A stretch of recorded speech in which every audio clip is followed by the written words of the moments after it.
Welcome है सभी बच्चों का। मैं अशोक कुमार यूपीएससी और स्टेट पीसीएस के फाउंडेशन बैच में आपका स्वागत करता हूं। बच्चों, अक्सर तुमसे तो मेरी बातें होती रहती हैं। आज मैं तुम्हारे माता पिता से भी एक विशिष्ट बात करने के लिए आया हूं। देखिए, आपका बच्चा आपका बच्चा केवल अपने चाहने से ही सफल नहीं हो सकता। यदि आप कभी थोड़ा सा आशीर्वाद, थोड़ा सा सहयोग, थोड़ा सा प्रेम उसको मिल जाए, एक स्ट्रेटजी बना ले हम और आप मिलकर, ठीक है, तो बच्चे का भविष्य, छोटी नौकरी तो बहुत छोटी सी बात है, देश की सबसे बड़ी नौकरी जो यूपीएससी देता है उसको भी आराम से क्रैक किया जा सकता है। कौन कौन सी नौकरी यूपीएससी देता है? यूपीएससी के थ्रू सबसे पहले सबसे कम उम्र में एनडीए के एग्जाम, ठीक है, इस यदि डिफेंस की बात करें तो सीडीएस है, और ग्रेजुएशन के पश्चात आईएएस, आईएफएस, इस प्रकार से बहुत सारी वैकेंसीज यूपीएससी के थ्रू आती हैं। यदि स्टेट पीसीएस के थ्रू बात करें, स्टेट पीसीएस के थ्रू जैसे कि हम बात करेंगे डीएसपी, सबसे फेमस पद क्या है? डीएसपी, डीवाईएसपी जिसे डीएसपी बोलते हैं, ठीक है, और जैसे डीआईओएस शिक्षा विभाग का सबसे बड़ा पद है डीआईओएस, ठीक है। इस प्रकार की वैकेंसी आती हैं। बच्चों, आज हम केवल यूपीएससी और स्टेट पीसीएस की बात नहीं करेंगे, हम बात करेंगे विद ऑल गवर्नमेंट जॉब। ये बैच उन बच्चों के लिए भी है जिन्होंने अभी भी 12th किया है, ठीक है, उनके लिए एक सेपरेट बैच चलाएंगे। हमने दो प्रकार के बैच संचालित किए हैं, एक तो 9 to 12 और एक अप टू 12। जो अप टू 12th वाले बच्चे हैं, ये हमारे पास जो अभी भी 12th करके आए हैं, ये बच्चे हमारे पास अपना फाउंडेशन तैयार करेंगे और 2 साल का इनका कोर्स रहेगा। 9 to 12th वाला बच्चा जो 9 to 12th वाला बच्चा है, तो ये क्या है? ये हमारे पास 4 साल में अपना फाउंडेशन तैयार कर लेगा। इसका फाउंडेशन तैयार हो जाएगा और लगभग 80% कोर्स किसी भी सरकारी नौकरी के लिए, यहां तक कि देश की और प्रदेश की सबसे बड़ी नौकरी क्या होता है? आईएएस के एग्जाम के थ्रू क्या बनता है, जो पोस्ट मिलती है वो डीएम की मिलती है, और पीसीएस के एग्जाम के थ्रू एसडीएम की पोस्ट मिलती है। सबसे बड़े और सम्मानित पद हैं देश और प्रदेश के अंदर, ठीक है। तो इसके लिए एक फाउंडेशन तैयार कर रहे हैं। तो आइए जानते हैं किस प्रकार से आपको तैयारी हम कराएंगे। यहाँ पर 2 प्रकार की नौकरी होती है। जो नौकरी होती है सरकारी नौकरी, 2 प्रकार की होती है, एक शॉर्ट प्रोसेस, एक लॉन्ग प्रोसेस। तो शॉर्ट प्रोसेस में क्या होता है? आप गए, लगभग 100 से, किसी एग्जाम में 100, किसी में 150, किसी में 200 क्वेश्चन आते हैं। वो 150 क्वेश्चन आएंगे और आराम से आपने अच्छा स्कोर किया, कास्ट वाइज आपको रैंक लगती है और नौकरी मिल जाती है। एक दिन का सारा खेल होता है। लॉन्ग प्रोसेस की जॉब कौन सी होती हैं? जैसे आईएएस, पीसीएस, एनडीए। ये क्या होता है? इससे पहले प्री होता है, फिर मेंस होता है, फिर इंटरव्यू होता है। तो यहाँ पर यदि आप एक स्ट्रेटजी के साथ चलो, देखिए, बड़ी जॉब जो होती है उसका जो प्री एग्जाम है, और जो छोटी जॉब होती है उसका पूरा प्रोसेस, 1 डे का पूरा प्रोसेस जो 150 क्वेश्चन का होता है, वो सेम होता है, डिक्टो होता है। क्या क्या क्वेश्चन उसमें पूछे जाते हैं? तो क्वेश्चन कैसे पूछे जाते हैं? किसी भी गवर्नमेंट जॉब का सिलेबस मैंने यहाँ पर लिखा हुआ है। देखिए, नौकरी चाहे सरकारी नौकरी चाहे छोटी हो या बड़ी हो, 4 ही बातें इसमें पूछी जाती हैं। क्या है वो 4 बातें? एक तो जीएस पोर्शन, ठीक है, एक लैंग्वेज, और एक क्या होता है? मैथ, और एक क्या होता है? रीजनिंग।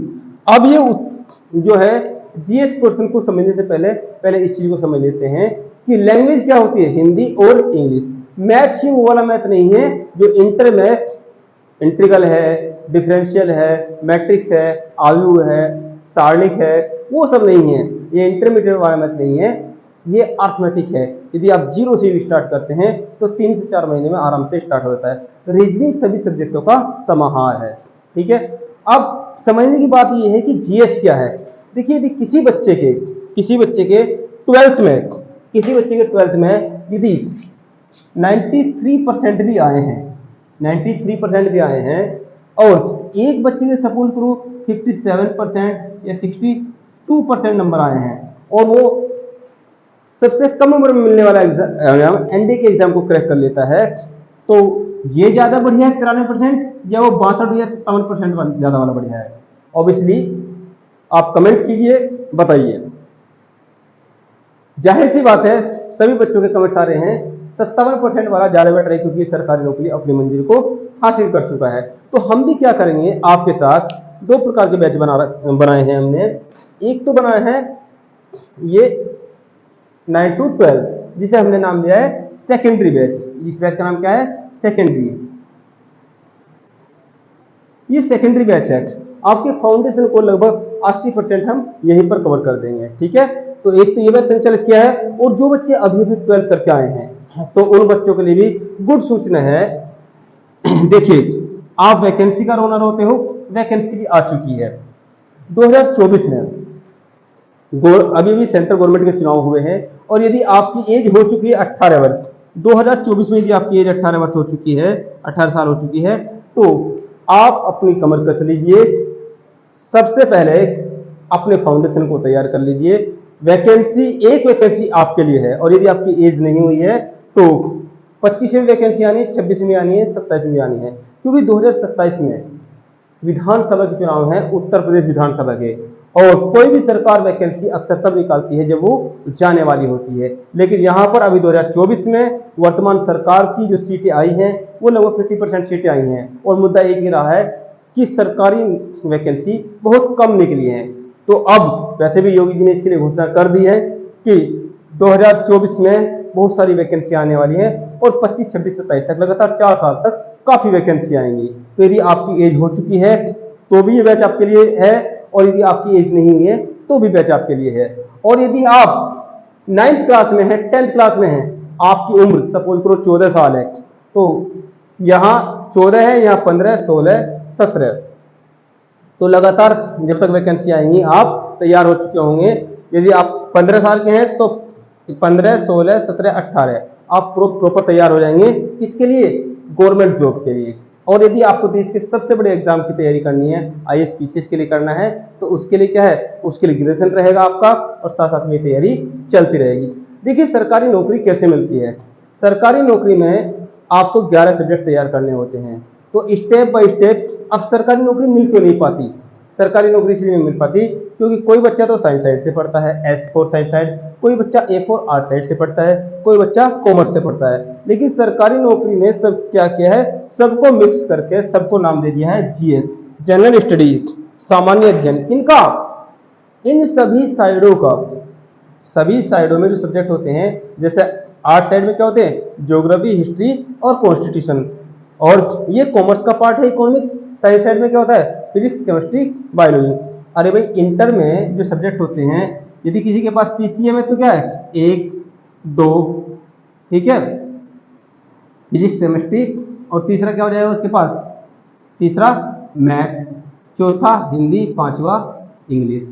और यदि के पास किसी के पास पीसीबी है तो 1, 2, ये 3, फिर क्या है 4, 5, ऐसे ही किसी के पास यदि आर्ट साइड है, 3 सब्जेक्ट ये होगी, हिंदी और इंग्लिश। इस प्रकार से उसकी चॉइस के आधार पर होता है। तो इंटर में किसी भी बच्चे के पास जो नॉलेज होती है वो 5 सब्जेक्ट की होती है।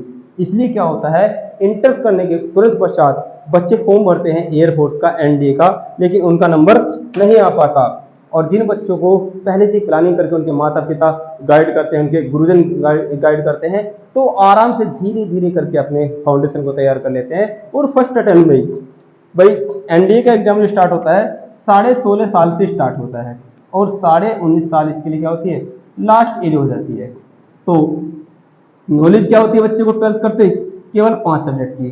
तो हम क्या करेंगे, आपके जो फाउंडेशन बैच में जो सेकेंडरी बैच है 9 से 12 तक आपका 80% सिलेबस खत्म कर देंगे। और जो बच्चे 12th कर चुके हैं तो उनके लिए भी गुड अपॉर्चुनिटी है, क्योंकि चुनावी अभियान चल चुका है, सरकार ने कमर कस ली है, और वैकेंसी भरपूर मात्रा में आ रही है। बस आप अपने फाउंडेशन को तैयार कर लीजिए। तो ये बैच ना केवल आपका बैंकिंग सेक्टर के लिए, पुलिस सेक्टर के लिए, इंडियन आर्मी के लिए, एयरफोर्स के लिए, नेवी के लिए, सभी के लिए सफिशिएंट रहेगा, क्योंकि किसी भी गवर्नमेंट जॉब का सिलेबस केवल यही होता है भाई। वो साइंस साइड से भी क्वेश्चन पूछते हैं, आर्ट साइड से पूछते हैं, और कॉमर्स से पूछते हैं। जबकि बच्चे क्या होता है, यदि उसके 93%, 57%, 62% नंबर आए हैं वो साइंस वर्ग में है तो उसे आर्ट की जानकारी नहीं होती, और आर्ट वर्ग में है तो साइंस की जानकारी नहीं होती, और यदि यहाँ साइंस में है तो उसे कॉमर्स की जानकारी नहीं होती। तो धीरे धीरे हम क्या करेंगे, ये 2 साल का कोर्स रहेगा आपका, ये 2 साल का कोर्स रहेगा। कौन सा? ये जो आपका फाउंडेशन बैच रहेगा, ये 2 साल का रहेगा, 2 ईयर का कोर्स रहेगा अप टू 12th वाले बच्चों के लिए। अप टू 12th वाले बच्चों के लिए जो रहेगा ये 2 साल का कोर्स रहेगा 2 ईयर का। और इसकी फीस जो हमने रखी है, इसकी जो फीस रखी है वो टोटल कोर्स की फीस 10,000 रुपये रखी है। वन टाइम सबमिट करने पर 1,000 रुपये की छूट देंगे, इसमें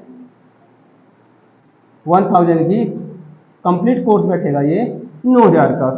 और ये सेकेंडरी बैच जो है, जो 9th से 12th के बच्चों के लिए है, जिसे हम फाउंडेशन तैयार करेंगे, इसकी फीस है 200 रुपये प्रति माह, और इकट्ठी सबमिट होती है इसमें, तो ये बैठती है 2400 रुपये। 400 रुपये का डिस्काउंट भी मिलेगा इसमें, और ये बैठेगी आपकी 2,000 रुपये पर एनम। ठीक है, तो मिलते हैं अपने फाउंडेशन बैच में, और आज ही आपको पहला लेक्चर ही मिल जाएगा। तो करते हैं आज से स्टार्टिंग। आपके लिए एक गुड अपॉर्चुनिटी है, क्योंकि यदि आप 10th या 9th क्लास में भी हैं, तभी भी आपका यहाँ 10th में है तो आपका 11th 12th यहाँ तक हो जाएगा, और आराम से यहाँ किसी भी गवर्नमेंट जॉब के लिए आप प्रिपेयर हो चुके होंगे एज के अनुसार। बाकी फाउंडेशन आपका हम यही तैयार कर देंगे। तो सभी अभिभावकों को, सभी बच्चों को शुभकामनाएं, क्योंकि वैकेंसी आ रही है। पर क्या आप तैयार हैं? यदि नहीं तैयार हैं तो आइए मिलिए हमारी एक्सपर्ट टीम से, और आप कांटेक्ट भी कर सकते हैं।